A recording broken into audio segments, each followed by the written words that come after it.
lovely ladies of the world. What up? We are Erin and Rebecca from In Between Friends. I'm Erin. I'm Rebecca. Yes, she is. She is my best girlfriend, and we talk about everything related to babies and pregnancy and far beyond. You get pregnancy babies currently. Today we are talking about your hospital stay. I had a girlfriend who just had a baby, and she's super forthcoming with me, like I try to be with everybody. Sorry. What? And she was saying that her husband was kind of chomping at the bit to leave the hospital after she gave birth. She had a C-section, so she was there already for a couple nights for sure. Okay. But chomping at the bit to go home. Hey, can we go home? Hey, can we go home? And she said, babe, the thought of me and you being at home alone with this child scares me to death. We're staying here until I'm ready to go. And I applauded her for that. And quite honestly, if you've watched any of our previous vlogs, I have a fear of, not a fear necessarily, I don't want to have a C-section. That is the only reason I want to have a C-section, because they will let me stay longer. A little longer. Seriously? Yes. Because I'm having twins. Please don't send me home right away. Let me acclimate to this a little bit, you know? And there's so many, I don't know if it's our generation.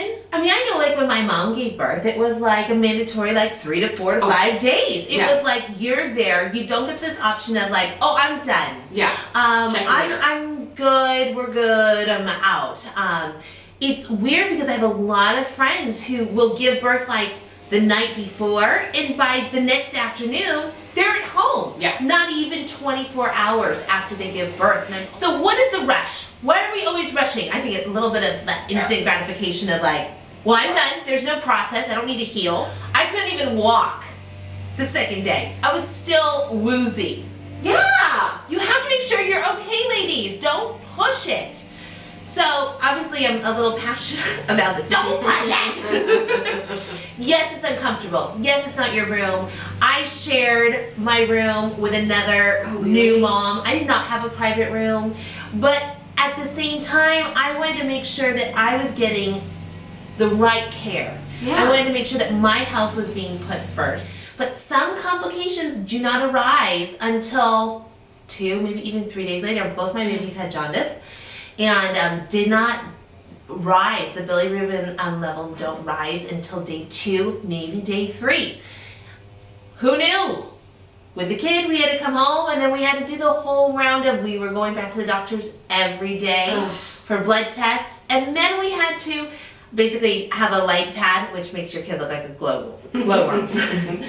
So anyways, just know that there's just really no rush. The other thing is, and this is my reason for wanting to stay. Go for it. Bring it, sister. So last time you're gonna have help round the clock. What the heck?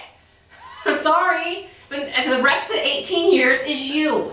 Is you and that dude you married, hopefully.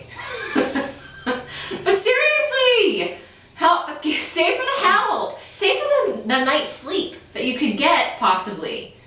See the other post on the birthcation. Yes. You're paying for it. You Stay. might as well stay. It comes with the insurance plan, I'm sure. I'm sure that doesn't help necessarily get over the hurdle. Some people just don't like hospitals, and I don't necessarily like hospitals. We didn't say like. No. However, labor and delivery is very different, and that whole women's floor is a very different field than like a regular med-surg floor. Yeah. So don't think like you're going to be there with like sickly people. You're really not. You're not even going to see them. They keep you far, far away on different sides of the hospital. Seriously. The other thing is, tell your visitors, and this is a side note, they keep the birthing floor warmer normally because you're in less clothes and they have a bunch of infants. So I know that my husband, whenever he came to visit me, he was always like, oh, it's so hot in here. I had no idea, but it is. Because she was half naked. Yeah, basically.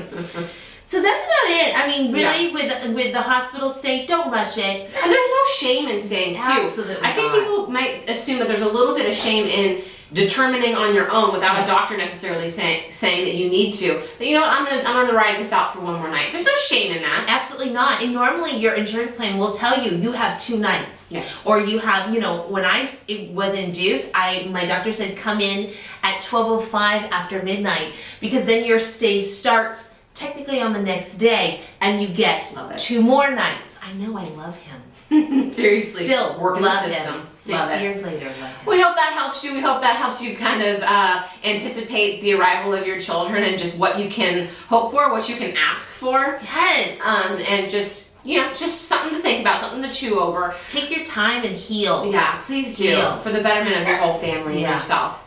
We hope that your pregnancy is proceeding well. Please jump on over to our vlog at www.inbetweenfriends. Like us here on YouTube. Become a subscriber to us. We would love to interact more with you. And ultimately, we'll come back at you with some more topics very soon. Bye. Take care.